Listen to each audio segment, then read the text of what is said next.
जंग से फरार हो गया।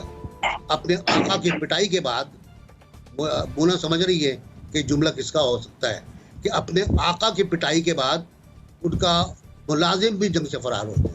हालात हमारे बदल गए हैं, जहां पे हम इंटरनेशनली आज आइसोलेटेड हैं किसी हद तक।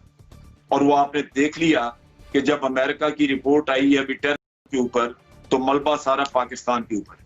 मुझे कश्मीर से मैसेज आए, उन्होंने वाज़ेह कर दिया कि हम आपके लिए लड़ नहीं सकते, हम आपके लिए जंग नहीं कर सकते। मैंने इतनी खिदमत की है पिछले 2 साल में अमेरिका की, उनको ट्रंप की कि ट्रंप मेरा हाथ पकड़ता है और रिपोर्ट मेरे खिलाफ आ गई है। और जिन भारतीयों को हमने टेरर डिक्लेयर करवाने की कोशिश की उसको भी ब्लॉक कर दिया गया है। उसामा की बात करते हैं, उसामा को कौन लाया था पाकिस्तान?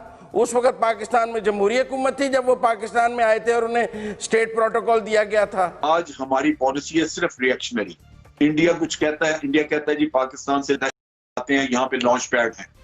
हम क्या देते हैं जी, हम रिफ्यूट करते हैं, कोई लॉन्च पैड नहीं है। अगले दिन खत्म बात, हम सो गए। मुझे तो ये लगता है कि कश्मीर के हवाले से इमरान खान और मोदी एक पेज पर है, और ये जो तकारीर हैं ये सिर्फ जो हैं वो बेवकूफ़ बनाने के लिए हैं। बताइए, आप समझते हैं जब से पीटीआई हुकूमत में आई है उस वक्त से लेकर अब तक कश्मीर मामले पर पाकिस्तान की जो पॉलिसी है वो दुरुस्त समत में गामजन है?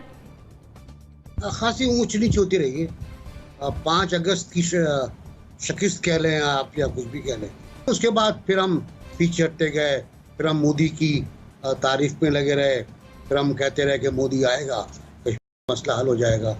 ये सब हम करते रहे तो ऊंच नीच रही। हमने कभी OIC का इजलास तलब किया, बिल्कुल ही सुबह उठ कर एक दिन हमारा वजीर खारजा ने उन्होंने OIC का इजलास तलब कर लिया, बैठ के जूम के ऊपर चंद घंटे बात की, बहुत रोज तकरीर हुई, मामला ख़त्म हो गया। हिंदुस्तान पर इस तमाम जो सफारतकारी कह लें, कुछ भी कह लें आप, इसका असर क्या हुआ? कोई असर नहीं। हिंदुस्तान ने फिर कोशिश की और फिर लद्दाख में कोशिश की। हमारी पॉलिसी क्लियर कट होनी चाहिए, हमारी पॉलिसी बहुत क्लियर होनी चाहिए। हमें कश्मीरियों की खुल के हिमायत करनी चाहिए। अगर मगर नहीं चलेगा, अगर मगर नहीं चलेगा या हम कश्मीर से दस्तबरदार हो जाए। जनरल साहब, हमें ताल्लुकात अच्छे रखते हैं, हमें ट्रेड करनी है, विड्रॉ हो जाए कश्मीर से। ठीक, जनरल साहब, पॉलिसी दुरुस्त समत में गामजन है? मैं 61 सेकंड्स में बताता हूं तुम्हें कि बिल्कुल पॉलिसी हमारी कमजोर है, और मैं नहीं समझता कि इस पॉलिसी से कोई पॉजिटिव नतीजा आप हासिल कर सकते हैं। इस पॉलिसी में कोई फिनेस नहीं है। आप ये देखिए कि इंडिया ने जो कोशिश की, एक तो ये कि कश्मीर के अंदर जो कुछ हो रहा है उसको दहशत, दूसरा ये कि जो वहां पे आर्टिकल 370 खत्म किया तो उसको यूनियन टेरिटरी में कन्वर्ट किया। वो ये इश्यूज वो थे जिन्होंने खुद ब खुद इस किस्से को इंटरनेशनलाइज किया। हमारे लिए ये एक अपॉर्चुनिटी थी कि ये जब दुनिया में उठ गया किस्सा तो अब हम इससे भरपूर फायदा उठाएं, लेकिन हमने ये नहीं किया। आज हमारी पॉलिसी है सिर्फ रिएक्शनरी। इंडिया कुछ कहता है, इंडिया कहता है जी पाकिस्तान से आते हैं, यहाँ पे लॉन्च पैड है। हम क्या देते हैं जी, हम रिफ्यूट करते हैं, कोई लॉन्च पैड नहीं है। अगले दिन खत्म बात, हम सो गए। ये चीजें इस तरह नहीं चलती। ठीक है, तो ये बड़ा खतरनाक इसका रास्ता बन सकता है। पाकिस्तान को इसके लिए बड़ी एफर्ट करने की जरूरत है। मुजम्मिल साहब, वेरी क्विकली। कश्मीर के हवाले से इमरान खान और मोदी एक पेज पर है, और ये जो तकारीर हैं ये सिर्फ जो हैं वो बेवकूफ़ बनाने के लिए हैं। इमरान खान साहब जो कहते हैं, वरना वो और मोदी एक पेज पर हैं कश्मीर के हवाले से। 360 ख़त्म किया, जो भी किया, पाकिस्तान की ऐसी खामोशी 70 साल में नहीं नज़र आई जैसे इमरान खान ने कर दी है। और कहा जाए कि सेल आउट किया है उन्होंने कश्मीर का मोदी के आगे, और वो आहिस्ता आहिस्ता माहौल को उस तरफ लेकर जा रहे हैं। कुछ तकरीर कर दी जाती हैं ताकि लोगों के जज्बात ठंडे रहें और वो कोई इतने गर्म ना हो सकें। जिन लोगों ने कश्मीरियों के लिए जान दी, खून दी, उन्हें हमने जेलों में बंद कर दिया है, और हम मोदी की मदद क्या कर सकते हैं?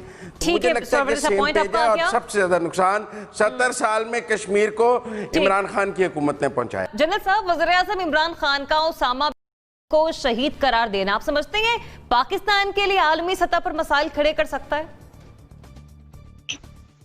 देखिए, ये बिल्कुल आपके दुश्मन जो हैं वो इसको उछालेंगे और लिंक करेंगे कि जनाब हम कहते थे कि इन्होंने उसामा को खुद ही छुपाया हुआ है और हमें बताया नहीं, तो गलतफहमियां पैदा करने की तो कोशिश की जाएगी। अब चीज ये है कि इमरान खान का मसला है कि ये अपने अल्फाज के बारे में बहुत मोहतात नहीं है। ये कभी अगर सीरतुन नबी के बारे में कोई चीज वहां पे कह देते हैं तो कहानी में उसमें कुछ गलती कर जाते हैं, मजहब के बारे में कोई बात कर जाए तो उसमें मसला निकल आता है, अल्लामा इकबाल की शायरी का कोई किस्सा कर दें तो उसमें मसला निकल आता है। मैं समझता हूँ कि हमें तो कुछ आदत हो गई है कि इनकी गैर मोहतात किस्म की तकरीरें सुनने की, लेकिन बाहर नेचुरली आपके दुश्मन उन चीजों से फायदा उठाते हैं, तो ये इन चीजों में बड़ा मोहतात रहने की जरूरत है, ऐसी बात करनी नहीं चाहिए। लिहाजा मैं समझता हूँ कि इसके ऊपर वाजे प्राइम मिनिस्टर ऑफिस की तरफ से एक बयान चले जाता जहां वो कहते हैं कि जी एक स्लिप ऑफ टंग है, लेकिन हम उसको दहशत समझते हैं, तो फिर बात वाजे हो जाती है। जो शहबाज गिल ने एक इंप्रेशन क्रिएट करने की कोशिश की और उसको एक छोटा सा ट्वीट किया है, वो इतना इफेक्टिव और वाजे नहीं है। दूसरे शहबाज गिल की वो अपनी हैसियत भी वो नहीं है कि उसके ट्वीट को आदमी वो बेटे थे, तो ये प्राइम मिनिस्टर के ऑफिस की तरफ से जाना चाहिए था। तो मैं समझता हूं कि ये ऐसे सेंसिटिव मामलात में जहां आपके दुश्मन पहले ही आपके ऊपर इल्जाम तराशियां कर रहे हैं, मोहतात रहने की जरूरत है अपने अल्फाज के बारे में। जो तवक्को नहीं कि इमरान खान साहब के होते हुए ये होगा, क्योंकि वो तो अक्सर कोई ना कोई इस तरह का चौका छक्का मारते रहते हैं। एनबीसी और जैसे कि जनरल साहब ने भी कहा कि इतना करे कराए पे आप नहीं समझते पानी फिर गया, और फिर आलमी सतह पर इंटरनेशनली भी पाकिस्तान के लिए आने वाले दिनों में हर्डल्स हो सकती हैं इससे। अच्छा, मैं एक वजाहत कर दूं। कल की मेरी गुफ्तगू को जंगूइज्म करार दिया गया है। अच्छा। और ट्वीट के ऊपर बाज़ लोगों ने बहुत बुराई की है। मुझे कश्मीर से मैसेज आए, उन्होंने उन 4 अफराद का बहुत शुक्रिया अदा किया है जिन्होंने वाजे कर दिया कि हम आपके लिए लड़ नहीं सकते, हम आपके लिए जंग नहीं कर सकते, जंग का ऑप्शन बंद है।